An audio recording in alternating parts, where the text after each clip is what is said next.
ठीक है ना।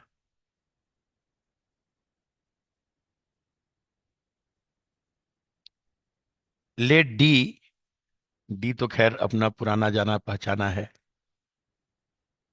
ठीक है ना। Z belonging to C such that mod Z is less than one, and F from D to C be defined by,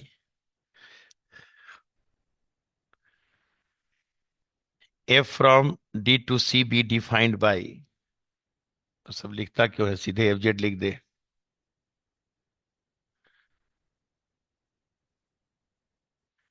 F Z equals to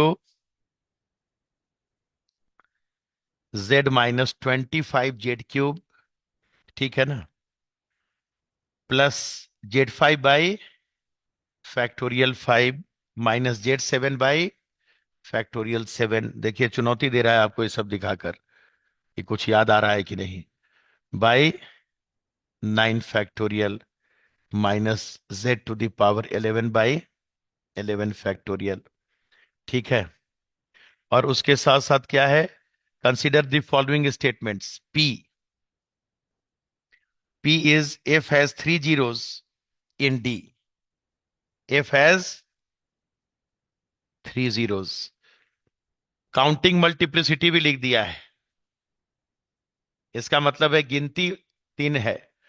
तीनों identical है कि डिस्टिंक्ट है उससे मतलब नहीं है। Q statement, F has 1 0 in,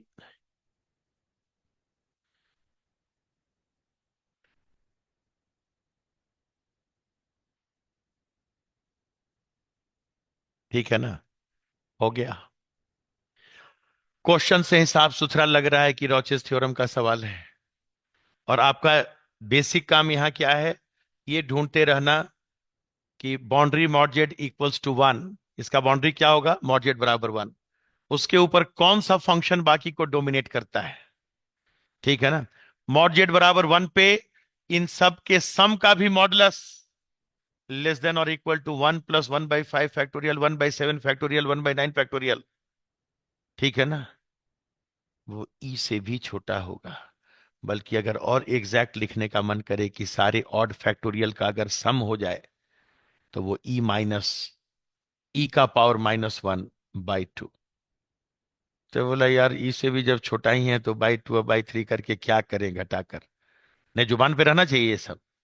on mod Z बराबर 1 किसको क्या लेंगे वो देखते के साथ पता चले। और आंसर तो ऐसे खड़े खड़े आ गया क्योंकि मॉड जेड बराबर 1 पे ये भयानक डोमिनेट करेगा। इसकी वैल्यू 25, और बाकी मिलकर ई तक नहीं पहुंच पाया। साथ में उसको जेड⁵/3 फैक्टोरियल भी दे दिए, तब जाकर ई माइनस ई का पावर -1/2 बन पाया। मतलब E-1/E/2, E/2 से भी कम। समझ रहे हैं ना। क्या लिखेगा बच्चा हॉल में, मॉड जेड बराबर हाफ के ऊपर। ठीक है ना। सबको हाफ हाफ भी देना शुरू किए। ठीक है ना, मॉडलस लेने के बाद हाफ करना है। तो वो ई का पावर हाफ माइनस ई का पावर -12/2 की तरह।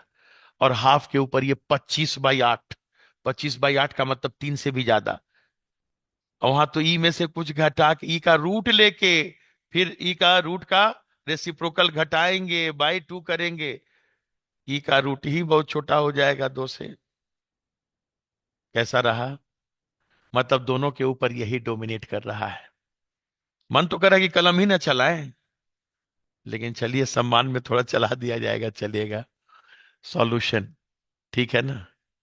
सॉल्यूशन में बच्चा चट से मॉड जेड बराबर 1 और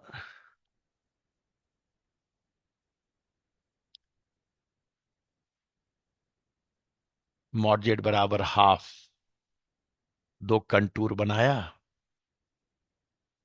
और संजोग की बात है कि दोनों के ऊपर डोमिनेटिंग फंक्शन, ठीक है ना। यहां पे भी एफ जेड -25 है कि 25 है, -25 जेड क्यूब, क्यूब है ना।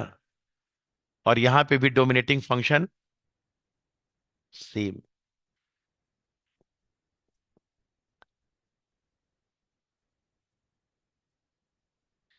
और बाकी दोनों के लिए जीजेड का रोल कौन प्ले करेगा? जेड। बोलिएगा, मेरा तो ढक गया। जेड का power 5/5 factorial plus dot dot dot. ठीक है ना? इस कंटूर के ऊपर modulus of this, that is 25, और इस कंटूर के ऊपर modulus of this is less than और equal to 1+1/5 factorial plus 1/7 factorial plus dot dot dot. बुरा तो नहीं है ना ये लिख दे रहे हैं? इसको अगर 1/3 फैक्टोरियल देंगे ना, तब केवल ऑड वाले का आएगा। ठीक है ना? अगर 3 फैक्टोरियल दे देंगे तब इसका सम आएगा e⁻1 माइनस e⁻−1/2। घटाने के बाद ऑड वाले सबका डबल डबल हो जाएगा। ठीक है ना? और वो भी तब जब 1/3 फैक्टोरियल एक्स्ट्रा देंगे तब, क्योंकि ये घट भी रहा है 1/3 फैक्टोरियल। ऐसे मजा आया? एंड एफजेड इज डोमिनेटिंग, क्योंकि इसका 25 और कहा ये, तो एफजेड के जितने जीरोज होंगे इसके अंदर, ठीक है ना, एफजेड प्लस जीजेड के भी उतने ही जीरोज होंगे। किस थ्योरम का कहना है? राउचेस थ्योरम।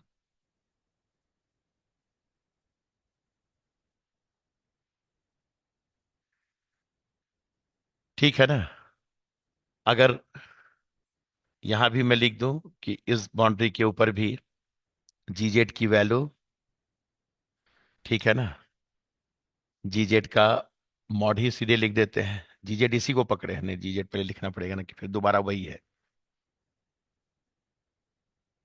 जेड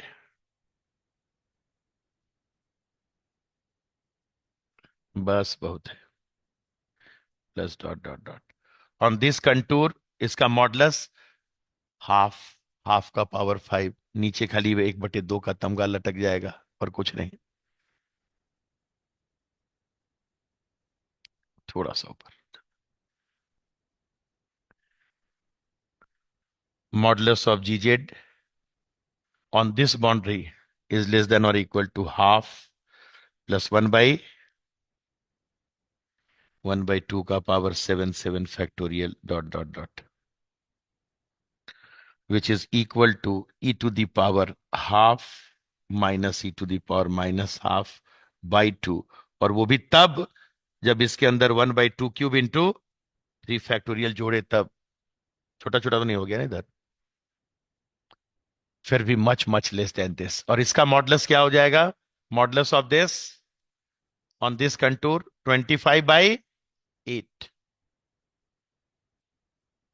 ठीक है ना? दोनों जगह कम से कम एक चीज नीले रंग से लिख दूं कि this is less then 25 and this is less then 25/8।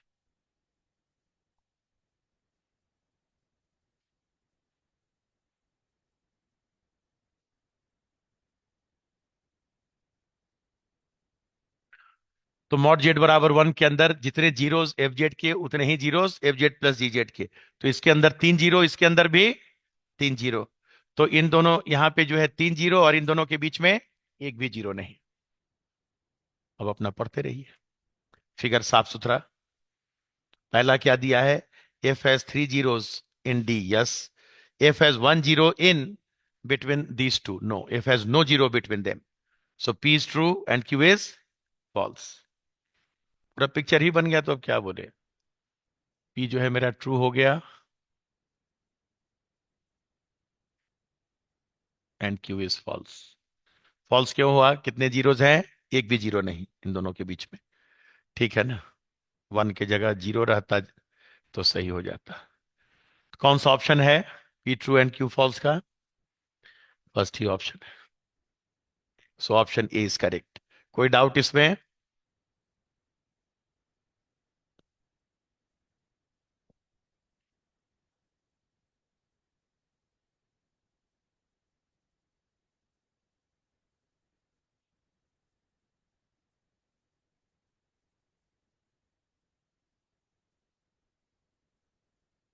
अगला क्वेश्चन 15 के बाद 27, ठीक है ना, 27 फिर 42 43,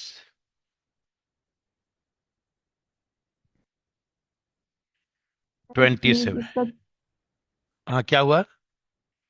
इसका 25 ही देखना इसका।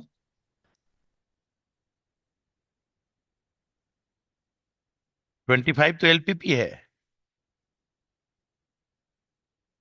फिर ये सॉल्व किया था लेकिन इसमें थोड़ा अच्छा मिनिमम है। एक सेकेंड, इसको इसको पहले पूरा होने दीजिए ना बीच। Question 27,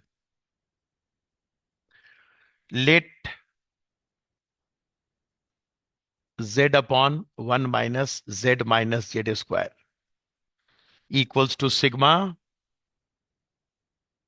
n0 to infinity N Z की पावर n, बस, ठीक है ना।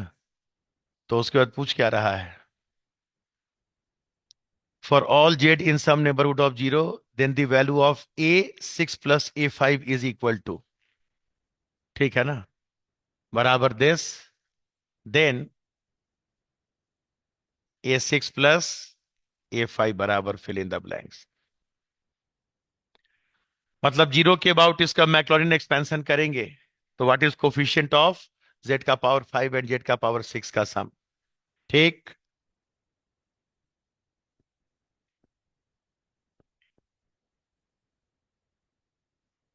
सॉल्यूशन स्टार्ट करूं?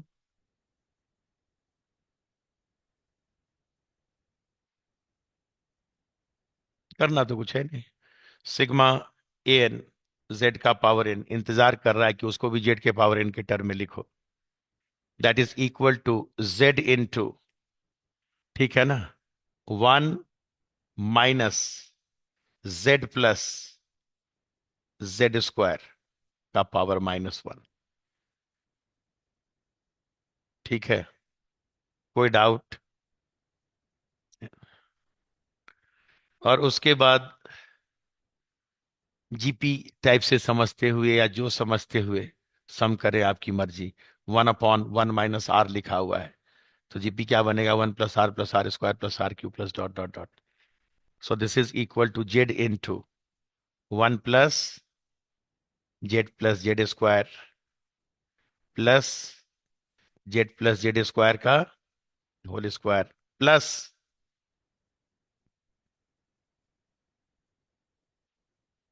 ठीक है ना, प्लस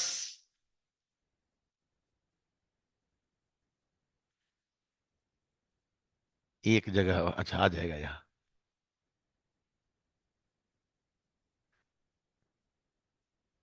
बाकी मुझे नहीं चाहिए क्योंकि बाहर जेड है, अंदर Z5 तक जेड का पावर 6 का कोफिशिएंट दे पाएगा और कोई नहीं देगा, ठीक है ना।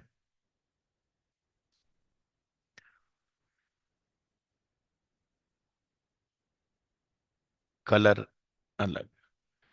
इससे पूछेंगे कि Z into this Z5 या Z6 दोगे? बोला नो। बोला तुम लोग दोगे? बोला क्या देंगे? मेरा जेड का हाईएस्ट पावर 3 तक रहेगा। इसमें Z4 का टर्म जब जेड से मल्टीप्लाई होगा तो A5 और A6 में A5, कहिए तो A5 भी इधर लिख दूं और इधर A6 भी लिख दूं, दोनों मुंह खोलकर खड़ा है। Z6 A6 को तो कुछ नहीं मिलेगा क्योंकि जेड का पावर मैक्सिमम 4 आएगा इसमें। जेड का पावर 4 जब जेड का पावर 1 से गुणा होगा तो जेड का पावर 5 में 1 देगा। कैसा रहा? ठीक है ना। अब यहां पे जेड का पावर 6 तक जा सकता है, तो जेड के साथ इधर जेड का पावर अगर 5 आया तो Z6, जेड का पावर 4 आया तो बोलिए Z5। और इसका एक्सपेंशन क्या होता है? दिस प्लस दिस का होल क्यूब, ए प्लस बी का होल क्यूब आता है ना। अरे होल क्यूब क्या, सारा पावर आता है। तो पहला पावर मिलेगा Z3, दूसरा पावर मिलेगा 3C1 इंटू जेड का होल स्क्वायर इंटू दिस यानी Z4।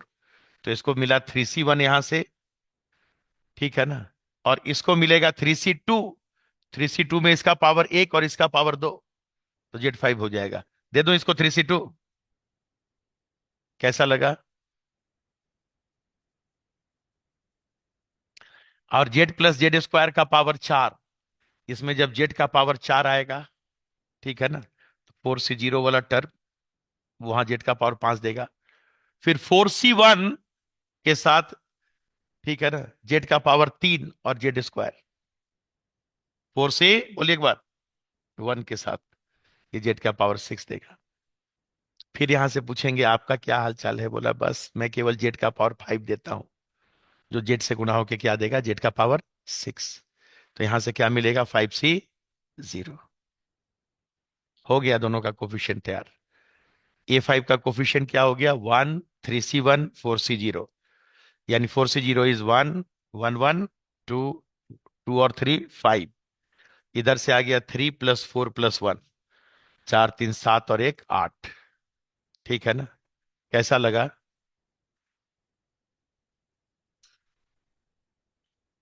ठीक लगा? A5,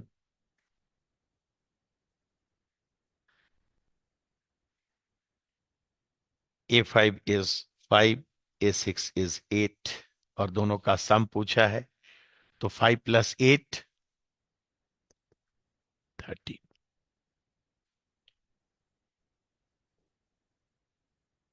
ठीक रहा ना?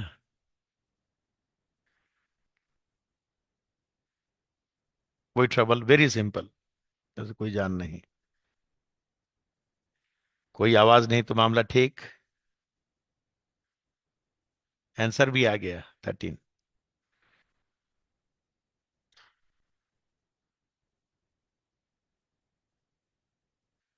नीचे करें कि हो गया?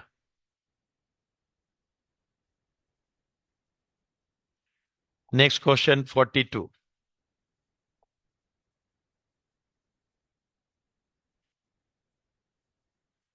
42, 43।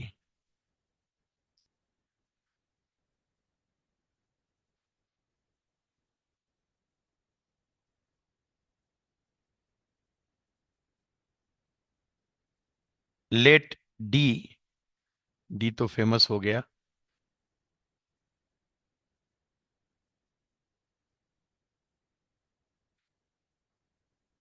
Z belonging to C, such that mod Z is less than 1. F from D to C is an analytic function given by the power series Fz equals to sigma n बराबर 0 to infinity n into Z to the power n। ठीक है ना? A0 बराबर A1 बराबर 1 and An बराबर 10, बता ही दीजिएगा। A0, हाँ ठीक है, for all n greater than equal to.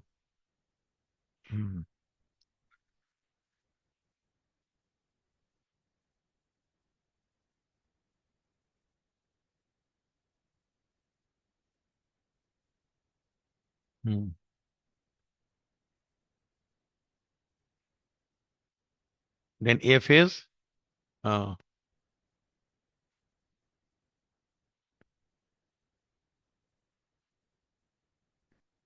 ठीक है, और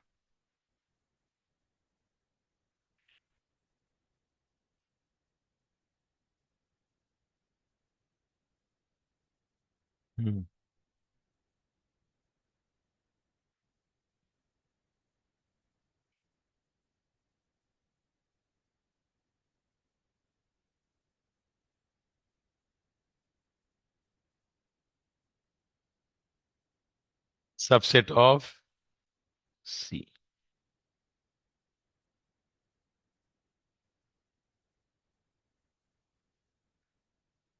अच्छा, उसके बाद ऑप्शन में दे रखा होगा कौन ट्रू है कौन फॉल्स है, यही ना? देन ऑप्शंस आर, बोलिए क्या क्या है?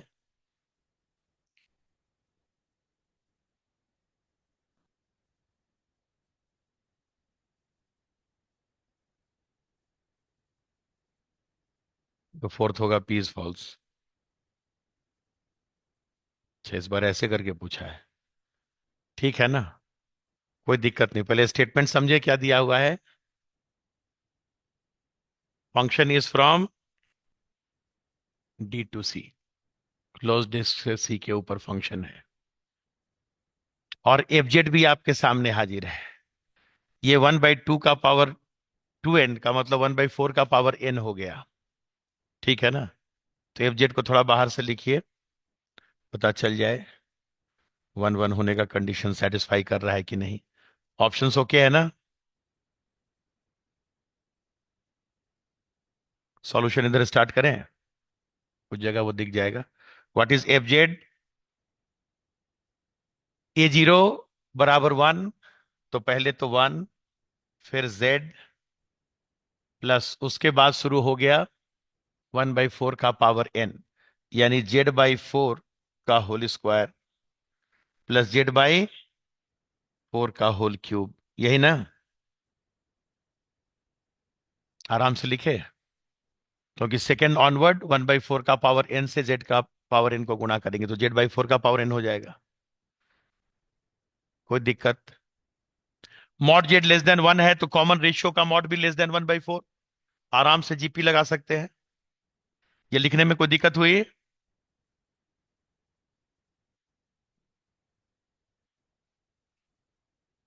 दिस इज इक्वल टू, ठीक है ना। 1 भी है, खाली बस एक चीज का कमी है, Z/4 का। तो बच्चा कहेगा कोई बात नहीं, उसमें जो है Z/4 की कमी है तो Z/4 जोड़ेंगे और घटा देंगे, ठीक है ना। तो 3Z/4 को अगर मैं बाहर कर दूं इसके अंदर से तो शानदार जीपी बन गया, जिसका first term 1, common ratio Z/4। खाली थोड़ा सा पेशेंस, ठीक है ना। रेडी? आराम से हो गया ना GP. 3Z/4 plus 4/4 minus Z।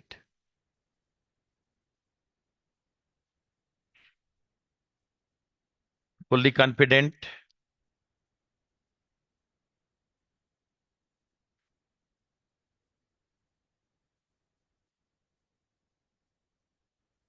यानी एफ जेड की वैल्यू,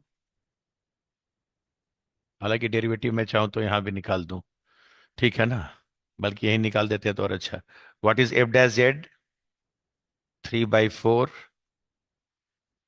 माइनस माइनस प्लस, मतलब माइनस माइनस प्लस क्यों बोल रहे हैं, क्योंकि एक बार डेरिवेटिव लेने पर इसका स्क्वायर होगा फिर -1 आएगा, तो प्लस 4/4 माइनस जेड का होल स्क्वायर।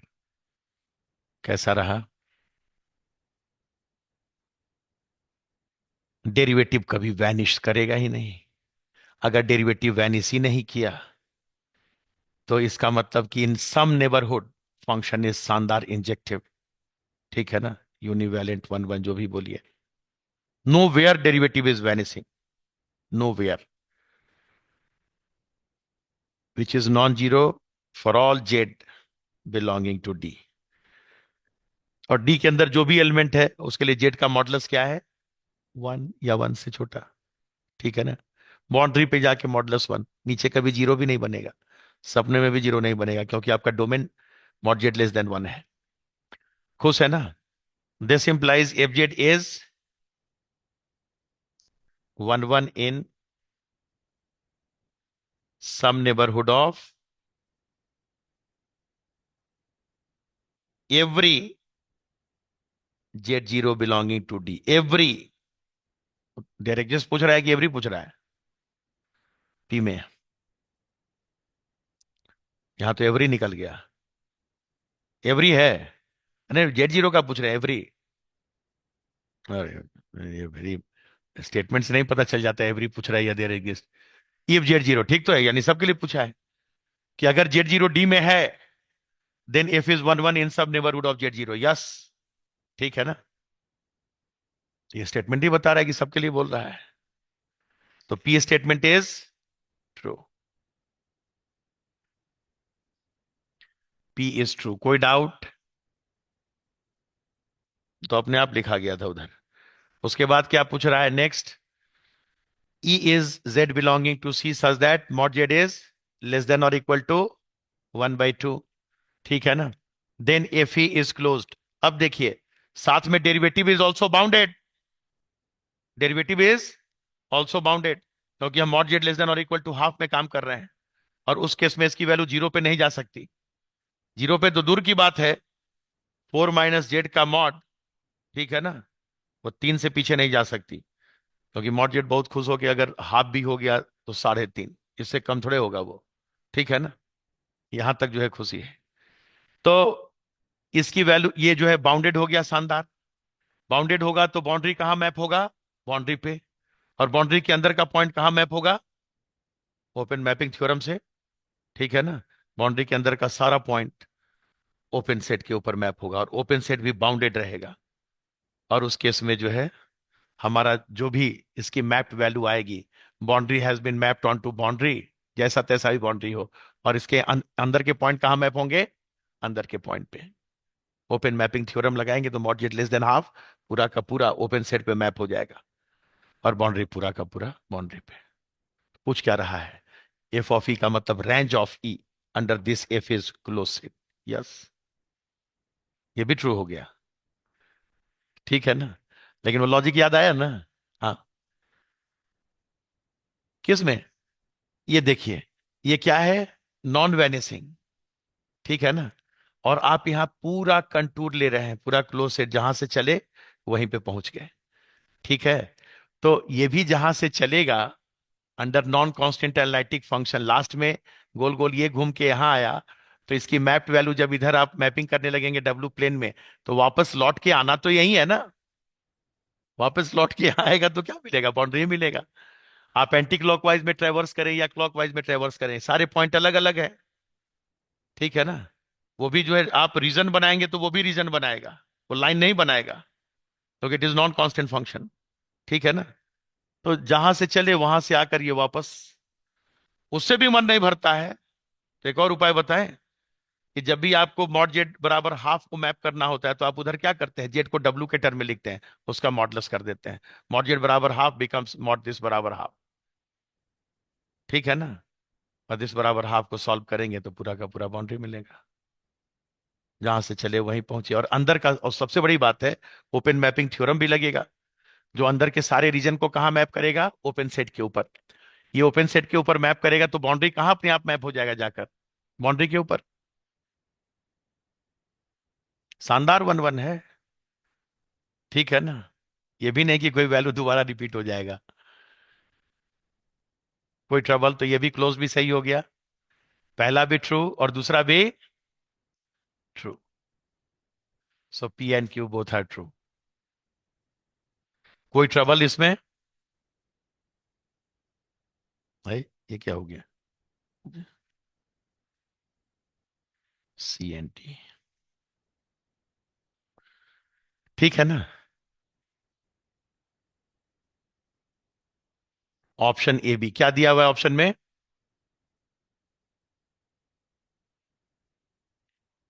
ए बी तो देगा ही, है ना। 41 के बाद अगला,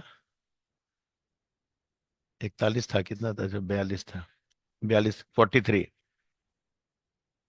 43। Let this be an open connected set, ध्यान दीजिएगा शब्दों पे खाली ध्यान दीजिएगा। क्वेश्चन 43 अपने आप सब पकड़ में आ जाएगा।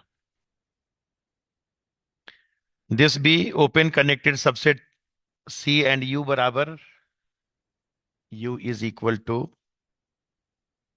z belonging to C such that mod z is less than or equal to 1/2। let this, क्या तगड़ा नोटेशन बनाया है, बी कलेक्शन ऑफ फंक्शंस। ये नोटेशन कैसे लिखाएगा, जैसे तैसे जिग जैग मार दे बराबर, f belonging to, such that f is analytic, f is analytic and supremum zw belonging to u mod fz is equal to 1, ठीक है ना। Consider the following statements, P there exists if belonging to notation जो भी zig zag रहा हो उससे कोई मतलब नहीं सच दैट एफ डैश जीरो का मॉड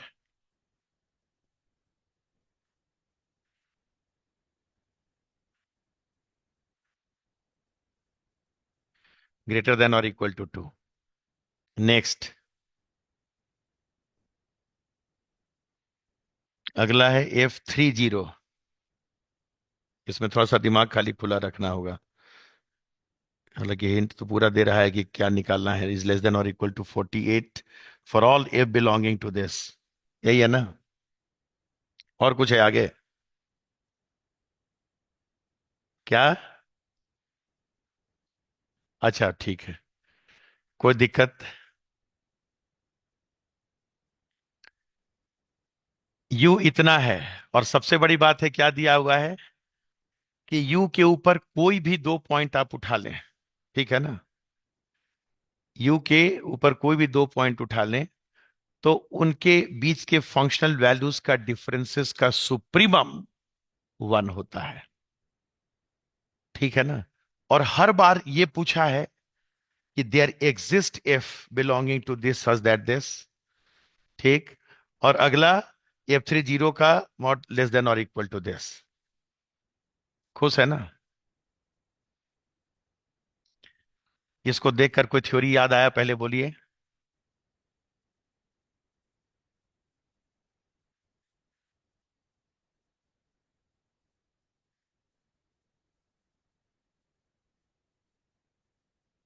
आ जाइए, हरा हरा, ठीक है।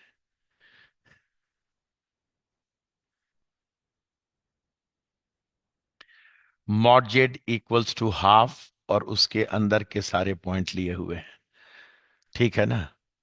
सर्किल जिसका सेंटर 0 0, रेडियस हाफ यूनिट, ठीक है। कॉचेज इनइक्वालिटी था। कॉचेज इनइक्वालिटी कहता था कि, वही तो मैं बोल रहा था बार बार, याद आ रहा है कुछ, एफ डैश भी है, एफ ट्रिपल डैश भी है। तो कॉचेज इनइक्वालिटी की कुछ याद, nth order derivative at A, मुंह से तो ए निकालना चाहिए। A is centre of the circle, A यहां जीरो दे दिया तो उसमें हमारी क्या गलती है, ठीक है ना? लेस देन और equal to m into N factorial by R to the power n, ठीक है ना? तभी तो मैं बोला क्या फॉर्मूला ही नहीं लिखाएगा तो फिर आगे क्या डैश और ट्रिपल डैश करता रहेगा आदमी। उसके बाद अगर ये लिख कर तैयार है तो इसके ऊपर आर की वैल्यू कितनी? हाफ। अब केवल कैपिटल एम निकालने भर की देर है। और कैपिटल एम निकालने के लिए देखिए क्या क्लू दिया है, वो कहता है सारे फंक्शंस की बात कर रहा है, एक दो की नहीं। और एफ जेड और एफ डब्ल्यू के बीच का मॉडुलस का डिफरेंस क्या है? 1। कोई दिक्कत? इसका मतलब है कि maximum modulus on the boundary, boundary के ऊपर एफ जेड के मॉड का मैक्स, यही कैपिटल एम बनता है, याद है ना? इसकी वैल्यू कहां तक ले जा सकते हैं? क्या इसकी वैल्यू आप 1 से ज्यादा ले जा सकते हैं?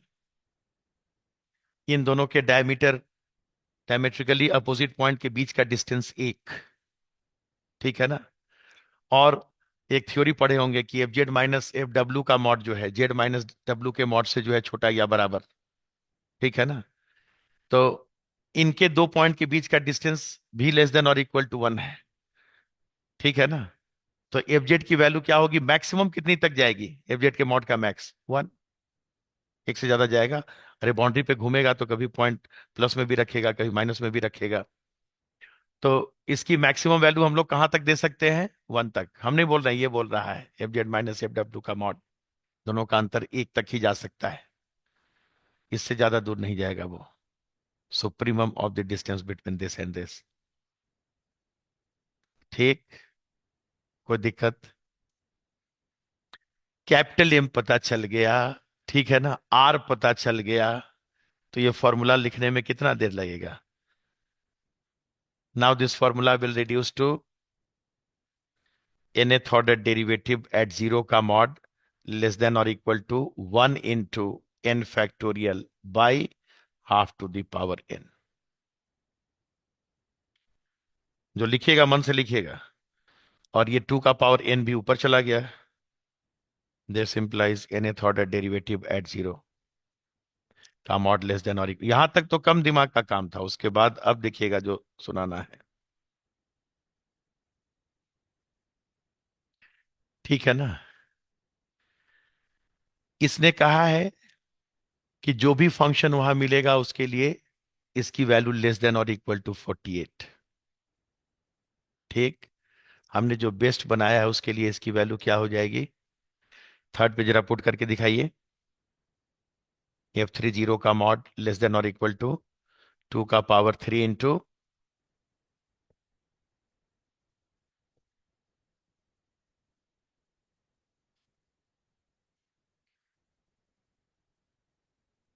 ठीक है ना। अब थोड़ा गहरी सांस लीजिए।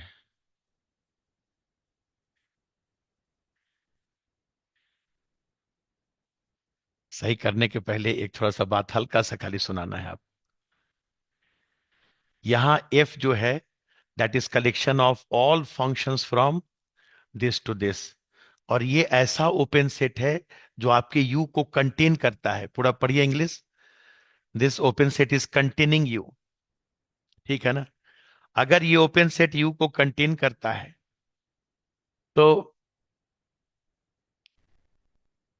Colour colour this is the open set containing this. तो इसका मतलब है कि अगर बाउंड्री सहित मुझे कंटेन किए तो मुझसे बड़े रेडियस का भी एक सर्किल आपके अंदर कंटेन्ड है। तो उन सर्किल्स के लिए क्या होगा? रेडियस जो मेरा है, ठीक है ना, F Z minus F W का मॉड जो भी हो, रेडियस मेरा क्या होगा? इंक्रीज करेगा। नीचे इंक्रीज करेगा तो और डिक्रीज करेगा। डिक्रीज करेगा का मतलब लेस देन और इक्वल टू 48 मेरे ऊपर आया तो आगे जाने के बाद वो और छोटा हो जाएगा, और छोटा हो जाएगा। ठीक है ना। तो जो और छोटा से छोटा है वो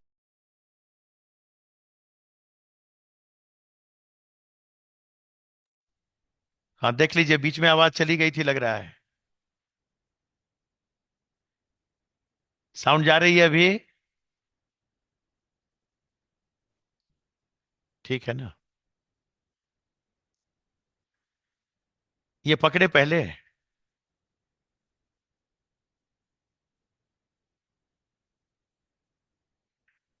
उसके बाद अगला क्या बोला कि there exist F belonging to this such that F dash zero का मॉड इज लेस देन और इक्वल टू ग्रेटर देन और इक्वल टू 2। यहां पे अभी टेंशन होगा क्योंकि आपको इक्वल टू एक नजर आएगा। तो nth ऑर्डर डेरिवेटिव में थर्ड तो कर लिए भाई। ये क्या हो गया?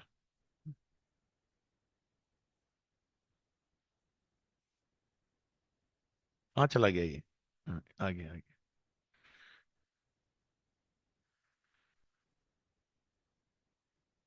इसके बाद फर्स्ट ऑर्डर में देखिए। फर्स्ट ऑर्डर डेरिवेटिव में क्या मसला हो जाएगा? लेस देन और इक्वल टू 2 का power 1 into 1 factorial that is 2।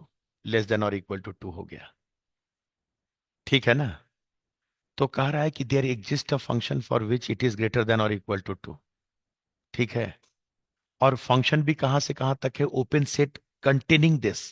Open set जो हमको कंटेन करेगा, एक क्लोज्ड डिस्क को कंटेन करेगा, उसके पास एक ऐसा सर्किल होगा जिसका रेडियस आउटर रेडियस से ज्यादा होगा and that is also contained in this set.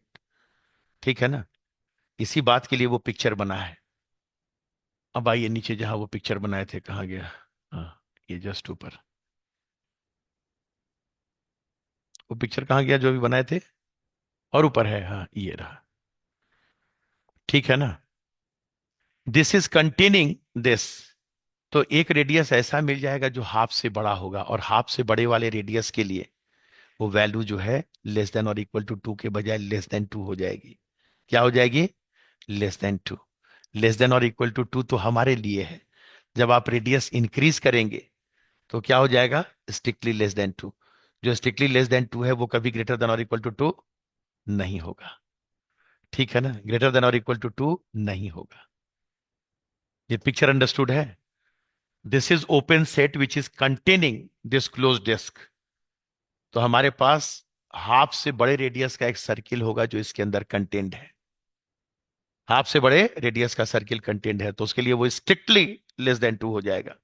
क्या हो जाएगा? Strictly less than 2। तो पी स्टेटमेंट क्या हो गया?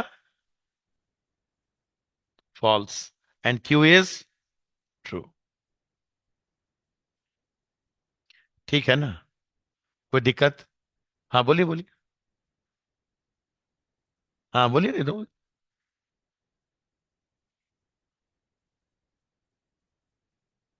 कहाँ लेस देन?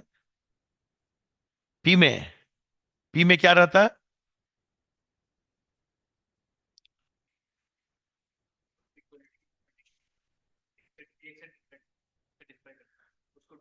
हाँ, एक के लिए भी सेटिस्फाई करता तो ट्रू मारते हैं। लेकिन यहाँ एक के लिए भी सेटिस्फाई क्यों नहीं कर रहा है? क्योंकि हमारे पास उससे बड़े रेडियस का सर्किल है जो हमारे डोमेन में कंटेंट है। ठीक है ना? तो स्ट्रिक्ट हो जा रहा है वो। ठीक है ना? वहां जो रेडियस मिलेगा वो हाफ नहीं मिलेगा, वो हाफ प्लस समथिंग मिलेगा। और वो हाफ प्लस इप्सिलॉन भी मिल गया, तो हाफ प्लस इप्सिलॉन का मतलब नीचे और बड़ा क्वांटिटी आ जा रहा है जो आपकी क्वांटिटी से छोटी हो जाएगी। ठीक है? हो गया। तो स्टेटमेंट पी इज फॉल्स, कौन सा ऑप्शन है? अच्छा, इसमें भी दो करके दिया हुआ है। So C and D are correct options.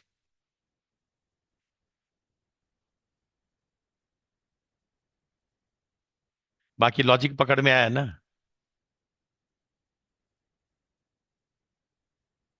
इससे पहले का कौन सा? इससे पहले वाला? इस क्वेश्चन के पहले का?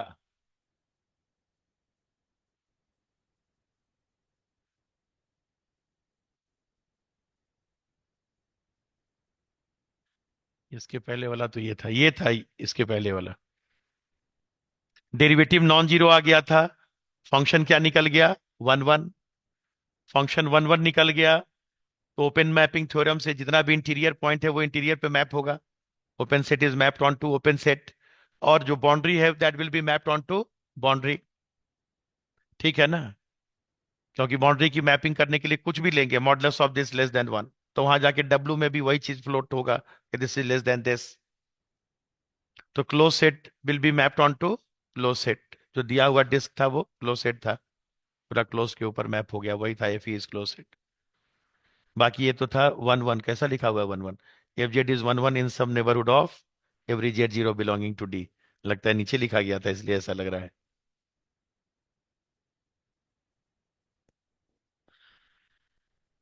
इन some neighbourhood of Z zero. ठीक है ना? डन है। इसमें तो और नहीं